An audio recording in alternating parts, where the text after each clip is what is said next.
बहुत बहुत स्वागत है आप सभी का हमारी 2 मिनट स्टोरी में। दोस्तों, आज की कहानी को ध्यान से सुनिएगा। ये वो कहानी है जब हमारा देश आज़ाद हुआ था, तो हमारे भारत की नारियां कैसे कैसे उसमें सहभागिता की थी। आज की कहानी है भोर की अग्नि। आइए पूरी कहानी सुनते हैं। 15 साल की वो स्कूली छात्रा जिसे चॉकलेट खिलाकर ब्रिटिश मजिस्ट्रेट को गोली मार दी। क्या आप कल्पना कर सकते हैं कि 8वीं कक्षा में पढ़ने वाली 2 लड़कियां ब्रिटिश साम्राज्य के एक क्रूर अधिकारी का सामना करने के लिए बंदूक उठा सकती हैं? आइए मैं मिलवाती हूँ शांति घोष और सुनीति चौधरी जी से, जिन्होंने 1931 में इतिहास बदल दिया। 14 दिसंबर 1931 सुबह के समय थी। सर्दी का मौसम था। कोमिला के जिला मजिस्ट्रेट चार्ल्स स्टीवंस अपने बंगले पर बैठे थे। 2 किशोर लड़कियां, शांति 15 वर्ष और सुनीति 14 वर्ष, उनसे मिलने पहुंची। उनका बहाना, वे अपने स्कूल में एक स्विमिंग क्लब, तैराकी की प्रतियोगिता शुरू करने के लिए अनुमति मांगने आई थी। कहा जाता है कि लड़कियों ने डीएम को चॉकलेट या कैंडी भी ऑफर की।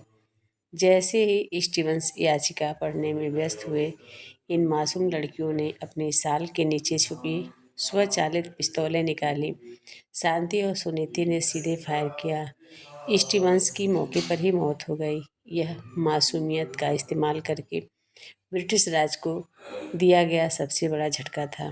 गिरफ्तारी के बाद लड़कियां डरी नहीं। कोर्ट में जब उन्हें सजा सुनाई जा रही थी, वे हंस रही थीं।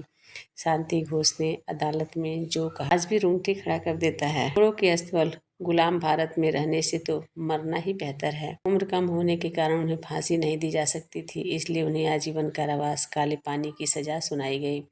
7 साल तक उन्होंने जेल में कठोर यातनाएं सही, लेकिन कभी माफ़ी नहीं मांगी।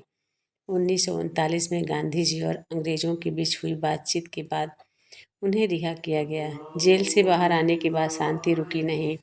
उन्होंने अपनी पढ़ाई पूरी की। 1942 में चित्तरंजन दास चटगांव के क्रांतिकारी देशबंधु नहीं से शादी की। आज़ाद भारत में वे पश्चिम बंगाल विधानसभा और विधान परिषद की सदस्य बनी और जनता की सेवा की। उन्होंने अपनी आत्मकथा अरुण बही लिखी, जिसका अर्थ है भोर की अग्नि। शांति घोष का 1989 में निधन हो गया। हमें शांति और सुनीति जैसी वीरांगनाओं को भी कभी भूलना नहीं चाहिए, जिन्होंने अपने बचपन की आहुति देकर हमें आज़ादी दिलाई। उस हिंदुस्तान की बेटी को सलाम पेश करते हैं, और आप भी अपनी इस हिंदुस्तान की बेटी को सलाम पेश करिए और कमेंट में हिंदुस्तान जिंदाबाद ज़रूर लिखिए। दोस्तों, ये कोई कहानी नहीं, ये हकीकत है, और ये 14 दिसंबर 1931 की घटना है।